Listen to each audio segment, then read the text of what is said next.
नमस्कार दोस्तों, मैं Parasnath live high study IAS में आपका स्वागत है। आज हम लोग राजा महेंद्र प्रताप सिंह राज्य विश्वविद्यालय अलीगढ़ के बीएड थर्ड सेमेस्टर एग्जाम 2023 जो 16 दिसंबर 2023 को एग्जाम होने जा रहा है, उसके लिए पेपर 302 अर्थात विद्यालय प्रशासन एवं प्रबंधन या स्कूल एडमिनिस्ट्रेशन एंड मैनेजमेंट का फुल प्रैक्टिस सेट 6 हल करेंगे। इसके टॉप 75 अति महत्वपूर्ण प्रश्न हल करेंगे। यहाँ से निश्चित रूप से एग्जाम में प्रश्नों के सेम टू सेम आने की संभावना है, इसलिए आप लोग वीडियो को पूरा देखिएगा। यह पेपर 80 अंक का होगा, 75 प्रश्न दिया रहेगा, 65 प्रश्न हल करना होगा आप लोगों को, अर्थात एक प्रश्न 1.23 अंक का होगा। समय 2 घंटे 120 मिनट का होगा। इस पेपर में पास होने के लिए आप लोगों को कम से कम 32 अंक प्राप्त करना होगा, अर्थात 26 प्रश्न सही करना होगा। ध्यान रखना, जितना प्रश्न आप लोगों को करना है उतने से भाग दे दें जितने अंक। जैसे 80 अंक का है तो इसमें आप 65 से भाग दे दीजिए तो एक प्रश्न आ जाएगा। ठीक है, कि एक प्रश्न कितने अंक का होता है, तो एक प्रश्न जो है 1.23 अंक होता है। ठीक है, और इसका 40% कम से कम प्राप्त करना है आपको पास करने के लिए। तो 80 के 40% कितना होता है? 40/100, 0 बराबर 8 चौक 32। तो 32 अंक आपको कम से कम प्राप्त करना है, ठीक है, पास होने के लिए। तो इस तरह से आप देख लीजिएगा। ठीक है, एक प्रश्न 1.23 को होता है, तो आप इस तरह देखेंगे तो आप 26 प्रश्न सही करेंगे तो 32 अंक हो जाएगा। ठीक है, तो आप लोग कन्फ्यूज ना हुआ करें, इसमें बार बार पूछते रहते हैं। क्लियर है?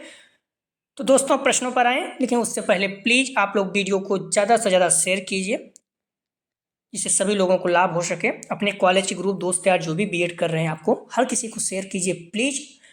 उम्मीद करते हैं कि आप लोगों के पेपर अच्छे हुए होंगे। इसका आंसर की हम लोग बीच में टाइम मिलेगा तो अपलोड कर देंगे, नहीं तो फिर लास्ट में अपलोड करेंगे। लेकिन सबसे इंपॉर्टेंट है पहले आप अच्छे से पेपर दें। आपका टाइम 1-1 मिनट बहुत इंपॉर्टेंट है। आप आंसर के चक्कर में भी मत पड़ें। जो भी पेपर दे के आ रहे हैं उसे रखिए और अच्छे से अगले पेपर पर लग जाइए, क्योंकि आपका टाइम बहुत कम है। ठीक है, लगभग 48 आवर का टाइम मिल रहा है, तो आप कोई ताकत से ढीला नहीं पड़िए, क्योंकि अपने जो भी 5-6 पेपर हैं सभी पेपर को अच्छे से दीजिए। क्लियर?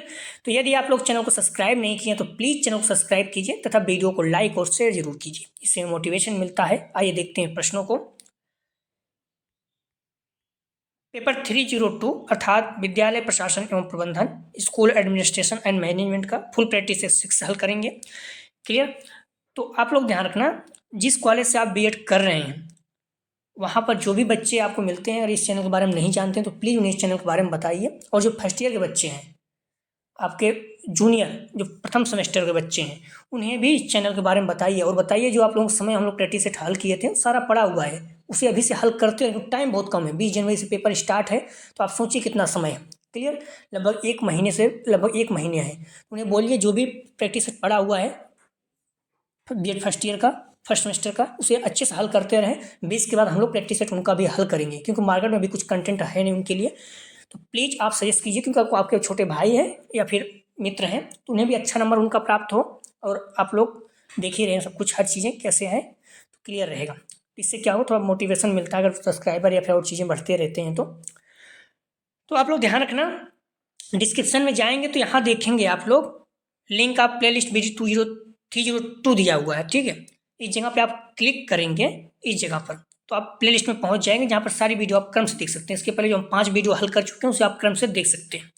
क्लियर है? तो आइए देखते हैं प्रश्नों को। पहला प्रश्न है, ध्यान रखना, निवेदन है आप लोगों से वीडियो को शेयर जरूर किया करें। इससे क्या होता है, ज़्यादा बच्चों को लाभ होगा और ज़्यादा बच्चे देखते हैं तो अच्छा भी लगता है। तो प्रश्न है, प्रबंधन की मुख्य प्रक्रिया है। पहला प्रश्न है, प्रबंधन की मुख्य प्रक्रिया है। ए नियोजन करना, बी व्यवस्था करना, सी प्रशासन करना, डी उपयुक्त सभी। तो प्रबंधन की मुख्य प्रक्रिया क्या है? तो सही जवाब हो जाएगा, ध्यान करना, डी हो जाएगा। ठीक है, नियोजन करना, व्यवस्था करना और प्रशासन करना सभी जो है प्रबंधन की मुख्य प्रक्रिया है। प्रबंधन मतलब मैनेजमेंट। अगला प्रश्न है, विद्यालय प्रबंधन की विशेषता होती है। ए व्यवहारिकता, बी लचीलापन, सी उद्देश्य केंद्रित होना, डी उपयुक्त सभी। तो विद्यालय प्रबंधन की विशेषता क्या होती है? सही जवाब हो जाएगा डी उपयुक्त सभी। व्यवहार, लचीलापन, उद्देश्य केंद्रित होता है। अगला प्रश्न है, नियंत्रण व नियुक्तियां करना क्षेत्र है। तो ध्यान रखना, नियंत्रण व नियुक्तियां करना। क्षेत्र है ए प्रशासन का, बी व्यवस्था का, सी प्रबंधन का, डी उपयुक्त नियोजन का। तो नियंत्रण व नियुक्तियां करना किसका क्षेत्र है? सही जवाब हो जाएगा 3 का, ध्यान रखना सी। नियंत्रण व नियुक्तियां करना ये प्रबंधन का काम है, ठीक है। और ध्यान रखना प्रबंधन में सारी चीजें आती हैं। प्रबंधन में प्रधानाचार्य भी आता है, टीचर भी आता है, वहाँ के जो भी स्टाफ इस तरह से बैठते हैं सभी लोग प्रबंधन में आते हैं। क्लियर है? तो नियंत्रण व नियुक्तियां करना क्षेत्र किसका है? तो प्रबंधन का। अगला प्रश्न है, प्रबंधन वह है जो प्रबंध का संपादन करता है, या कथन है प्रबंध वह है जो प्रबंधक वह है जो प्रबंध का संपादक करता है, या कहा है। सही जवाब हो जाएगा 4 का ए, लॉरेंस ने। अगला प्रश्न है, इनमें से प्रबंधन का प्रारूप नहीं है, ध्यान रखना नहीं है, तो सही जवाब हो जाएगा डी, अधिगम। ये प्रबंधन का नहीं है, नियोजन, संगठन, प्रशासन है। अगला प्रश्न है, सामाजिक आवश्यकताओं की पूर्ति का साधन है, तो सही जवाब हो जाएगा 6 का सी, शिक्षा संगठन। अगला प्रश्न है, शिक्षा के उद्देश्यों की प्राप्ति का क्षेत्र है, तो सही जवाब हो जाएगा 7 का, ध्यान रखना आप लोग सी, विद्यालय संगठन का। अगला प्रश्न है, विद्यालय संगठन का मुख्य कार्य है, ए समय सारणी बनाना, बी शिक्षा नियोजन, सी प्रवेश परीक्षा देना, डी उपयुक्त सभी। सही जवाब हो जाएगा डी, उपयुक्त सभी। अगला प्रश्न है, विद्यालय का आकलन किया जाए, ए शिक्षकों द्वारा, बी छात्रों द्वारा, सी समुदाय द्वारा, डी उपयुक्त सभी के द्वारा। तो विद्यालय का आकलन किया जाए, सही जवाब हो जाएगा डी, सभी के द्वारा, छात्रों, शिक्षकों, समुदाय, सभी के द्वारा। अगला प्रश्न है, प्रचार का मूल रूप में विद्यालय में स्थान होता है, प्रचार का, ये प्रबंधक का, बी प्रशासक का, सी ए बी दोनों, डी में से कोई नहीं। तो प्रचार का मूल रूप से विद्यालय में स्थान होता है, सही जवाब हो जाएगा सी ए बी दोनों, प्रशासक और प्रबंधक दोनों का होता है, ठीक है। प्रचार का, प्रचार विद्यालय का सर्वोच्च अधिकारी होता है, वह विद्यालय का प्रबंध और प्रशासक दोनों होता है, इसलिए उसका मूल रूप से विद्यालय में स्थान प्रबंधक और प्रशासक दोनों का होता है। अगला प्रश्न है, प्रचार का कर्तव्य होता है, ये विद्यालय प्रबंधन का, भी पर्यवेक्षण करना, सी प्रशासन करना, डी उपयुक्त सभी। सही जवाब हो जाएगा डी, उपयुक्त सभी। अगला प्रश्न है, प्रचार की भूमिका होती है, ये नेतृत्व प्रदान करना, बी प्रबंधन करना, सी समुदाय को सहयोग देना, डी उपयुक्त सभी। सही जवाब हो जाएगा डी, उपयुक्त सभी। तो प्रचार की भूमिका किसमें होती है? प्रबंधन में भी होती है, नेतृत्व प्रदान करने में भी होती है, समुदाय में भी होती है, ठीक है। तो इसीलिए प्रबंधन में सभी आते भी हैं। अगला प्रश्न है, कक्षा प्रबंधन में कर्तव्य होता है, ये प्रचार का, भी प्रबंधक का, सी शिक्षक का, डी उपयुक्त सभी का। सही जवाब हो जाएगा डी, उपयुक्त सभी का। अगला प्रश्न है, उत्तरदायित्व से तात्पर्य है, ये भूमिका निर्वहन, भी कर्तव्यों को निभाना, सी कार्यों का संपादन, डी उपयुक्त सभी। सही जवाब हो जाएगा डी, उपयुक्त सभी। अगला प्रश्न है, प्रचार का मुख्य गुण होता है, ये भावात्मक संतुलन, बी सामाजिक आचार संहिता, सी नेतृत्व का गुण, डी उपयुक्त सभी। सही जवाब हो जाएगा डी, उपयुक्त सभी। अगला प्रश्न है, विद्यालय प्रबंधक को न ज्यादा कठोर व न ज्यादा लचीला होना चाहिए, बताने वाला सिद्धांत है। सही जवाब हो जाएगा ए, लोच सिद्धांत। अगला प्रश्न है, विद्यालय प्रबंध के पद सोपान का सर्वोच्च पद है, सर्वोच्च पद कौन सा है? सही जवाब हो जाएगा ए, शिक्षा मंत्री। अगला प्रश्न है, नियोजन तंत्र अस्त्रों में नहीं है, तो नियोजन तंत्र अस्त्रों में नहीं है, सही जवाब हो जाएगा, ध्यान रखना 18 का ए, मध्य स्तर। अगला प्रश्न है, प्रशासन को नीति के रूप में किसने लिया? सही जवाब हो जाएगा 19 का सी, क्रोसे, महत्वपूर्ण है। अगला प्रश्न है, द स्टडी ऑफ एडमिनिस्ट्रेशन नामक पुस्तक का प्रकाशन कब हुआ, अर्थात किस सन में? सही जवाब हो जाएगा 1887, महत्वपूर्ण है।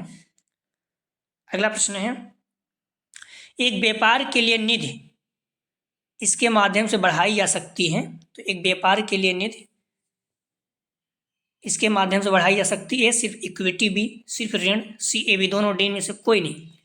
सही जवाब हो जाएगा सी, ए बी दोनों। अगला प्रश्न है, एक व्यापार के संचालन की लाभप्रदता के माप में से एक है। सही जवाब हो जाएगा ए, आंतरिक प्रतिफल दर। अगला प्रश्न है, किसे टीक्यूएम के जनक के रूप में जाना जाता है। सही जवाब हो जाएगा ए, डब्ल्यू.ई. डेमिंग। टीक्यूएम आशय कुल गुणवत्ता प्रबंधन से है और इसकी अवधारणा जापान में विकसित की गई। इसे एडवर्ड डेमिंग और जोसेफ यम जुरान द्वारा प्रख्यापित किया गया था। टीक्यूएम कर्मचारियों और ग्राहकों पर अधिक ध्यान केंद्रित करता है। अगला प्रश्न है, आईएसआई चिन्ह किस पर पाया जाता है। सही जवाब हो जाएगा ए, बिजली के सामानों पर आईएसआई मार्क्स।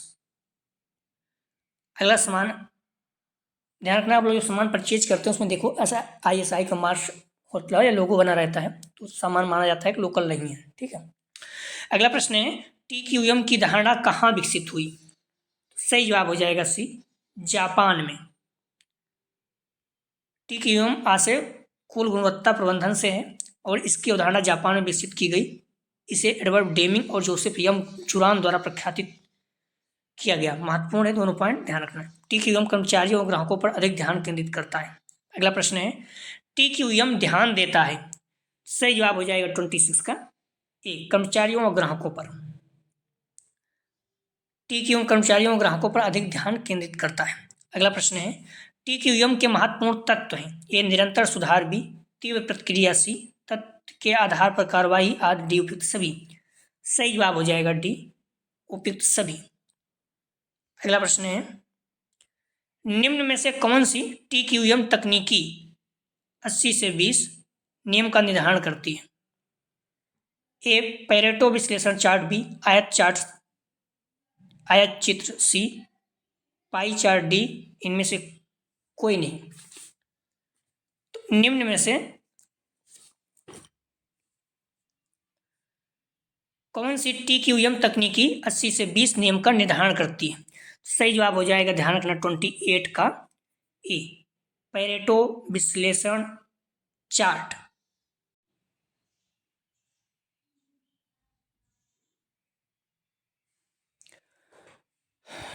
अगला प्रश्न है, शैक्षिक प्रशासन उच्च कोटि का है। शैक्षिक प्रशासन उच्च कोटि का है। ए, अमीर देशों में, बी, गरीब देशों में, सी, ध्रुवीय देशों में, डी, अरब देशों में। शैक्षिक प्रशासन उच्च कोटि है। सही जवाब हो जाएगा 29 का ए, अमीर देशों में। अगला प्रश्न है, लोकतांत्रिक शैक्षिक प्रशासन होता है। ए, गतिशील, बी, लचीला, सी, ए, बी दोनों, डी में से कोई नहीं। सही जवाब हो जाएगा सी, ए, बी दोनों। अगला प्रश्न है, उत्तर प्रदेश सरकार ने 10+2+3 शिक्षा को कब लॉन्च किया। सही जवाब हो जाएगा सी, 1984 में। ध्यान रखना, जो राष्ट्रीय शिक्षा नीति 2020 है उसका जो संरचना है क्या है, 5+3+3+4। ठीक है, 5 मतलब हो गया 3 जो है प्राइमरी स्कूल, प्री स्कूल है, और कक्षा उसके बाद 1-2 हो जाएगा। ठीक है, ये फिर इसमें 3 जोड़ेंगे 5, फिर 3 जोड़ेंगे 8, फिर 4 जोड़ेंगे 12। इस तरह से 10+2 का 5+3+3+4 है। तो उत्तर प्रदेश सरकार ने 10+2+3 शिक्षा को कब लॉन्च किया। सही जवाब हो जाएगा सी, 1984 में। अगला प्रश्न है, देशव्यापी कक्षा कक्ष का संबंध है। सही जवाब हो जाएगा बी, दूरदर्शन। अगला प्रश्न है, राष्ट्रीय शिक्षा परिषद विधेयक संसद द्वारा किस वर्ष में पारित हुआ। सही जवाब हो जाएगा सी, 1993। अगला प्रश्न है, राष्ट्रीय शिक्षा परिषद, अंग्रेजी national council of teacher education लघु, NCTE, भारत सरकार की संस्था है जिसकी स्थापना राष्ट्रीय शिक्षा परिषद अधिनियम 1993 के अंतर्गत 17 अगस्त 1995 में की गई थी। इस पॉइंट को ध्यान रखना है, NCTE की स्थापना कब हुई, 17 अगस्त 1995 में, ये भी पूछा जा सकता है। अगला प्रश्न है, राज्य के शिक्षा विभाग का प्रशासकीय अध्यक्ष होता है। सही जवाब हो जाएगा, ध्यान रखना ए, शिक्षा मंत्री। हम लोग देख भी चुके हैं इसका। टीक्यूएम का लाभ है। इससे उत्पाद की कमियों को कम किया जा सकता है। बी, ग्राहक को संतुष्ट होती है। सी, ये भी दोनों डी में से कोई नहीं। टी की यूएम का लाभ क्या है? सही जवाब हो जाएगा सी, ग्राहक की संतुष्टि होती है, इससे उत्पाद की कमियों को कम किया जा सकता है। अगला प्रश्न है, कुल गुणवत्ता प्रबंधन के सिद्धांत में पीडीसीए का अर्थ है। सही जवाब हो जाएगा 36 का सी, प्लान डू चेक एक्ट। अगला प्रश्न है, कुल गुणवत्ता प्रबंधन के माध्यम से दीर्घकालिक सफलता के लिए एक प्रबंधन दृष्टिकोण का वर्णन करता है। सही जवाब हो जाएगा ए, ग्राहक संतुष्टि। अगला प्रश्न है, इनमें गुणवत्ता प्रबंधन के सिद्धांत नहीं है। सही जवाब हो जाएगा डी, शिक्षण। शिक्षण जो है गुणवत्ता प्रबंधन का सिद्धांत नहीं है, ग्राहक ध्यान केंद्रित करना, निरंतर सुधार प्रक्रिया का दृष्टिकोण है। अगला प्रश्न है, एक विभाग के भीतर एक इकाई जिसे एक विशिष्ट कार्य सौंपा जाता है उसे कहते हैं। सही जवाब हो जाएगा ए, डेस्क। अगला प्रश्न है, गुणवत्ता की लागत का अर्थ है। सही जवाब हो जाएगा ए, गुणवत्ता से संबंधित प्रयास व कमियां। अगला प्रश्न है, नेतृत्व एक सामाजिक मनोवैज्ञानिक धारणा है जो डॉट डॉट से संबंधित है। सही जवाब हो जाएगा डी, समाज के मार्गदर्शन। अगला प्रश्न है, पहचानिए कि कौन सा घटक नेतृत्व के गुण सिद्धांत का भाग नहीं है। सही जवाब हो जाएगा सी, संवेगात्मक परिपक्वता। अगला प्रश्न है, नेतृत्व के प्रबंध की ग्रिड मॉडल डॉट डॉट के लिए चिंता का विषय है। सही जवाब हो जाएगा 43 का बी, लोग और उत्पाद। अगला प्रश्न है, एक विनिमय नेतृत्वकर्ता और उसके कर्मचारियों के बीच क्या संबंध होता है। सही जवाब हो जाएगा बी, क्षणभंगुर ना कि भावात्मक। अगला प्रश्न है, नेतृत्व का प्रशिक्षण प्राप्त करने के लिए व्यक्ति में निम्नलिखित में से कौन सा गुण होना चाहिए। सही जवाब हो जाएगा ए, समूह नियोजन। अगला प्रश्न है, एक अच्छा शिक्षक द्वारा प्रयोग किए जाने वाले अच्छे नेतृत्व का लक्षण क्या है। सही जवाब हो जाएगा ए, अच्छा चरित्र और आदर्श मूल। अगला प्रश्न है, प्रत्येक स्कूल अपने छात्रों को नेतृत्व की कला में प्रशिक्षित करने के लिए कड़ी मेहनत करता है ताकि। सही जवाब हो जाएगा सी, छात्र अपने सीखने और उपलब्धि में सुधार कर सकते हैं। अगला प्रश्न है, डॉट डॉट मानव व्यवहार के अच्छे और बुरे पहलुओं से संबंधित है। तो क्या संबंधित है? सही जवाब हो जाएगा ए, मूल्य जो है ये मानव व्यवहार के अच्छे और बुरे पहलुओं से संबंधित है। अगला प्रश्न है, आप सॉफ्टटेक कंपनी के लिए किस प्रकार की प्रोन्नत नीति की सिफारिश करेंगे। एक, कैरियर सोपान। बी, योग्यता आधारित। सी, ड्यूटी की अभिवृद्धि। सी, प्रतिस्पर्धात्मक और गैर प्रतिस्पर्धात्मक। उत्तर है सही जवाब हो जाएगा 49 का बी, 2 और 3 अर्थात योग्यता आधारित और ड्यूटी की अभिवृद्धि। तो आप सॉफ्टटेक कंपनी के लिए किस प्रकार की प्रोन्नत नीति को सिफारिश करेंगे। तो योग्यता आधारित, ड्यूटी की अभिवृद्धि। अगला प्रश्न है, नेतृत्व का सिद्धांत सहयोग, नैतिक और उच्च मानवीय मूल्य पर बल देता है। सही जवाब हो जाएगा ए, परिवर्तनकारी। अगला प्रश्न है, प्रत्येक स्कूल अपने छात्रों को नेतृत्व की कला में प्रशिक्षित करने के लिए कड़ी मेहनत करता है ताकि। सही जवाब हो जाएगा सी, छात्र अपने सीखने और उपलब्धि में सुधार कर सकते हैं। अगला प्रश्न है, नेतृत्व सिद्धांत जो शक्तियों को ग्रहण करने वालों की विशेषताओं पर ध्यान केंद्रित करता है। सही जवाब हो जाएगा ए, विशेष सिद्धांत। अगला प्रश्न है, निम्नलिखित में से कौन नेतृत्व उद्भव के लिए आवश्यक नहीं है। सही जवाब हो जाएगा डी, समूह के जाल, आकारीय संरचना। अगला प्रश्न है, एक नेता की प्रभावशीलता कार्य समूह के भीतर आवश्यकता के डॉट डॉट क्षेत्रों को पूरा करने पर निर्भर करती है। सही जवाब हो जाएगा बी, 3। अगला प्रश्न है, ओहियो राज्य नेतृत्व अध्ययन ने नेतृत्व व्यवहार के 2 प्रमुख आयामों के रूप में डॉट डॉट और संरचना की शुरुआत का खुलासा किया। सही जवाब हो जाएगा 55 का डी, विचार। अगला प्रश्न है, कम एलपीसी स्कोर वाले नेताओं को फिडलर के एलपीसी पैमाने के अनुसार डॉट डॉट से संतुष्टि मिलती है। सही जवाब हो जाएगा 56 का बी, उद्देश्यों को प्राप्त करना। तो कम एलपीसी स्कोर वाले नेताओं को फिडलर के एलपीसी पैमाने के अनुसार डॉट डॉट से संतुष्टि मिलती है, तो उद्देश्यों को प्राप्त करना। ठीक है, 56 का सही जवाब हो जाएगा बी। अगला प्रश्न है, नेतृत्व किसी नेता के निर्णय के किन पहलुओं पर आधारित है? ब्रूम और एटन की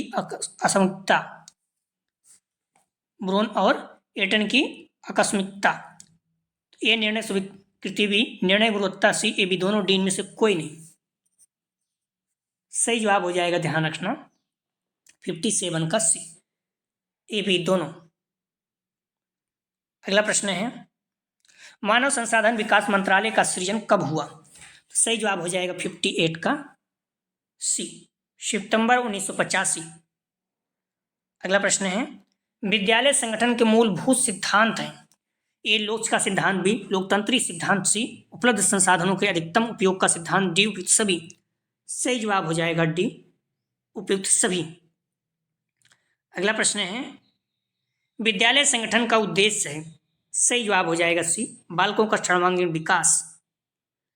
अगला प्रश्न है, मानव संसाधन विकास मंत्रालय का सृजन कब हुआ? सही जवाब हो जाएगा सी, सितंबर 1985 में। मानव संसाधन विकास मंत्रालय के 5 विभाग हैं। अगला प्रश्न है, कुल गुणवत्ता प्रबंधन TQM के सिद्धांत में PDCA का क्या अर्थ है, अर्थात फुल फॉर्म? सही जवाब हो जाएगा सी, योजना बनाएं, करें, जांचें, कार्य करें। क्लियर, 62 का सही जवाब है सी। अगला प्रश्न है, राष्ट्रीय प्रौढ़ शिक्षा संस्थान की स्थापना कब हुई? सही जवाब हो जाएगा बी, सन 1991 में। अगला प्रश्न है, ध्यान रखना, भारत में 4 क्षेत्रीय कॉलेज हैं। अगला प्रश्न है, समिति संगठन में निर्णय कैसे लिया जाता है? सही जवाब हो जाएगा 64 का डी, निर्णय बहुमत के नियमों द्वारा लिए जाते हैं। अगला प्रश्न है, नेचर ऑफ एडमिनिस्ट्रेशन प्रोसेस के लेखक कौन हैं? सही जवाब हो जाएगा ए, JBCS। अगला प्रश्न है, एजुकेशनल एडमिनिस्ट्रेशन के लेखक कौन हैं? सही जवाब हो जाएगा 66 का बी, ग्राहवेल फेयोर। अगला प्रश्न है, वैज्ञानिक प्रबंधन सिद्धांत के जन्मदाता कौन हैं? सही जवाब हो जाएगा डी, फ्रेडरिक टेलर। अगला प्रश्न है, प्रशासन प्रक्रिया सिद्धांत का जन्मदाता माना जाता है। सही जवाब हो जाएगा ए, हेनरी फियोल को। अगला प्रश्न, ध्यान रखना, हेनरी फियोल 29 जुलाई 1841 1925 फ्रांस के खनन इंजीनियर तथा प्रबंधन सिद्धांतकार थे। उन्होंने व्यवसाय प्रशासन का सामान्य सिद्धांत विकसित किया, जिनका 20वीं सदी के प्रारंभ में व्यापक प्रभाव था। अगला प्रश्न है, प्रशासन के नौकरशाही सिद्धांत के प्रतिपादक हैं। सही जवाब हो जाएगा ए, मैक्स वेबर तथा मटन का। अगला प्रश्न है, किसके अनुसार मूल्यांकन संगठन के लिए ही नहीं व्यक्ति के विकास के लिए भी आवश्यक है? किसके अनुसार मूल्यांकन, ध्यान रखना, किसके अनुसार मूल्यांकन संगठन के लिए ही नहीं बल्कि व्यक्ति विकास के लिए भी आवश्यक है? सही जवाब हो जाएगा ए, स्टीफन एम कोरी। अगला प्रश्न है, प्रबंधन को गतिशील और जीवनदायक तत्व किस विद्वान ने माना? सही जवाब हो जाएगा सी, पीटर एफ ड्रकर। आप लोग ध्यान रखना, जब यूट्यूब पे देखते हैं तो कॉर्नर पे यहाँ पर ध्यान रखेंगे अगर आप लोग, तो इस जगह पे 3 डॉट डॉट होता है। क्लियर, तो आप जैसे यहाँ क्लिक करते हैं तो यहाँ पर स्पीड बना रहता है कि आप तेज धीम कहाँ पर करना है। ठीक है, तो आप तेज धीम कर सकते हैं, इस पॉइंट को ध्यान रखिए यहाँ पर क्लिक करके। अगर आपको लगता है तेज है तो स्लो कर सकते हैं, लगता है स्लो है तो बढ़ा सकते हैं स्पीड। ठीक है, जल्दी हो जाएगा। दुगना कर देंगे तो आधे घंटे वीडियो 15 मिनट में हो जाएगी। तो प्रश्न है, नियुक्तियों पर नियंत्रण कौन सा क्षेत्र करता है? जैसे कोई बच्चे बोलते हैं टाइम लगता है, तो आप क्या करिए, वहाँ पर स्पीड बढ़ा दीजिए, जल्दी हो जाएगा। नियुक्तियों पर नियंत्रण कौन सा क्षेत्र करता है? सही जवाब हो जाएगा डी, प्रबंधन। नियुक्तियों पर निर्णय प्रबंधन करता है। अगला प्रश्न है, सामाजिक आवश्यकताओं की पूर्ति का साधन है। सही जवाब हो जाएगा 73 का सी, शिक्षा संगठन। अगला प्रश्न है, प्रबंधन में मुख्य भूमिका किसकी होती है? प्रचार की, प्रबंधक की, सी शिक्षकों की, डी उपयुक्त सभी की। तो प्रबंधन में मुख्य भूमिका किसकी होती है? सही जवाब हो जाएगा, ध्यान रखना, डी शिक्षकों की, उपयुक्त सभी की। ठीक है, तो प्रबंधन में मुख्य भूमिका किसकी होती है? तो ध्यान रखना, प्रबंधन में मुख्य भूमिका सभी की होती है। ठीक है, प्रचार की भी होती है, शिक्षकों की भी होती है, प्रबंधक की भी होती है, सभी की होती है। क्लियर है आप लोग? प्रबंधक में मुख्य भूमिका सभी की होती है। ठीक है, अगला प्रश्न है, कार्य संपादन के प्रकार कौन से हैं? अनुदेशात्मक, व्यवहार, बी व्यवहारिक, सी भी दोनों, डी में से कोई नहीं। सही जवाब हो जाएगा सी, ए बी दोनों। अगला प्रश्न है, व्यवहारिक संपादन के कार्य क्या हैं? सही जवाब हो जाएगा 76 का, ए न्याय तथा नीति निर्धारण, बी पर्यवेक्षण व निरीक्षण, सी अनुशासन व नियंत्रण, डी उपयुक्त सभी। अगला प्रश्न सही जवाब हो जाएगा, इसका ध्यान रखना, 76 का, डी उपयुक्त सभी। अगला प्रश्न है, अनुदेशात्मक संपादन के कार्य हैं? ए वित्तीय विकास, बी मूल्यांकन परीक्षण, सी पाठ आगामी क्रियाएं, डी उपयुक्त सभी। सही जवाब हो जाएगा डी उपयुक्त सभी। अगला प्रश्न है, पर्यवेक्षण का संपादन कार्य व्यवहारिक है। अगला प्रश्न है, नेतृत्व के अध्ययन का दृष्टिकोण जो नेता के व्यक्तित्व पर जोर देता है। सही जवाब हो जाएगा 78 का, सी विशेषता सिद्धांत। अगला प्रश्न है, निरीक्षण का मुख्य उद्देश्य होता है? एक कार्यकलापों का आकलन, बी शिक्षण का अच्छा बनाना, सी सुधार हेतु परामर्श देना, डी उपयुक्त सभी। सही जवाब हो जाएगा डी उपयुक्त सभी। अगला प्रश्न है, निरीक्षण प्रक्रिया के रूप कितने होते हैं? ए बाह्य प्रक्रिया, बी आंतरिक प्रक्रिया, सी ए बी दोनों, डी में से कोई नहीं। सही जवाब हो जाएगा, ध्यान रखना, सी का, सी ए बी दोनों। तो आप लोग ध्यान रखना, आप डिस्क्रिप्शन में देखेंगे, इस जगह पे जाएंगे, क्लिक करेंगे, लिंक आप प्लेलिस्ट BG 302 पे, तो सारी वीडियो आपको क्रम से मिल जाएगी। ठीक है, अगला जो हम लोग टेस्ट देखेंगे प्रैक्टिस सेट फुल 7, तो प्लीज़ आप लोग वीडियो को लाइक और शेयर कीजिए। कॉलेज ग्रुप दोस्त यार जो भी हैं, जो बच्चे BEd फर्स्ट ईयर में हैं, उन्हें भी इस चैनल के बारे में बताइए, और बताइए कि जो प्रैक्टिस सेट आपके समय में हल किए थे, आज भी उतने ही महत्वपूर्ण है, वो सारे प्रैक्टिस सेट अच्छे से तैयार कर लें, बहुत कम समय उनके पास। क्लियर? और जो भी अभी मॉडल पेपर वगैरह या बुक वगैरह भी जो भी चीज़ें खरीदे हैं तो ठीक, नहीं खरीदे हैं तो उन्हें बोलिए कि इस चैनल को फॉलो करें प्लीज़। जैसे आप लोग एग्जाम हो जाएगा उन्हें फॉलो, हम लोग पुनः फर्स्ट सेमेस्टर के जो बच्चे हैं उनका भी प्रैक्टिस सेट हल करेंगे। तो आप लोग प्लीज़ अच्छे से जो भी चीज़ें हैं लाइक कीजिए, शेयर कीजिए, पढ़ाई करते रहिए, निश्चित रूप से आप लोगों को बहुत अच्छे अंक आएंगे। बच्चे 94-93% अंक लाते हैं, तो आप लोगों के भी अच्छे अंक आएंगे, बस आप लोग कंटिन्यू मेहनत करते रहिए। इधर उधर ज़्यादा भटकिए नहीं, टाइम वेस्ट मत करिए आंसर वगैरह में। आंसर हम 22 तारीख के बाद अपलोड कर देंगे, देख लीजिएगा, क्योंकि एग्जाम तो मेन इंपॉर्टेंट आपका अंक प्राप्त करना है। तो प्लीज़ वीडियो को लाइक और शेयर करें, वीडियो को लाइक जरूर करें, आप लोग लाइक नहीं करते हैं। वीडियो देखने के लिए धन्यवाद दोस्तों।